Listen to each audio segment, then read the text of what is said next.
అధ్యాయములు 700 శ్లోకముల తాత్పర్యమే ఈ సంపూర్ణ భగవద్గీత. భగవద్గీత 1వ అధ్యాయము అర్జున విషాద యోగము.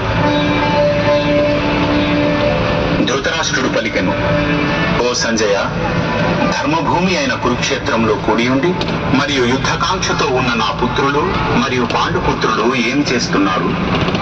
సంజయుడు పలికెను, సైనిక వ్యూహాత్మకంగా నిలిపి ఉన్న పాండవ సైన్యాన్ని చూచిన దుర్యోధనుడు తన గురువు ద్రోణాచార్యుడిని సమీపించి ఈ విధంగా పలికెను, గౌరవనీయులైన గురువర్య, ద్రుపదుని పుత్రుడైన ప్రతిభావంతుడైన మీ శిష్యుడిచే అత్యంత వ్యూహాత్మకంగా నిలుపబడిన ఈ పాండవుల మహాసైన్యాన్ని చూడు. మరియు వారు యుద్ధ శౌర్యంలో భీమార్జునులతో సమానమైన వారు. అక్కడున్న పరాక్రమవంతులైన దృష్టకేతుడు, చేకితానుడు, వీరుడైన కాశీరాజు, గురుజిత్తు, కుంతిభోజుడు మరియు శైభ్యుడు, వీరందరూ ఉత్తమ పురుషులే. వారి సైన్యంలో ఇంకా ధైర్యశాలి యుధామన్యుడు, వీరుడైన ఉత్తమౌజుడు, సుభద్ర కుమారుడు అభిమన్యుడు మరియు ద్రౌపదీ పుత్రులు ఉన్నారు. వీరందరూ శ్రేష్టమైన యుద్ధ వీరులే.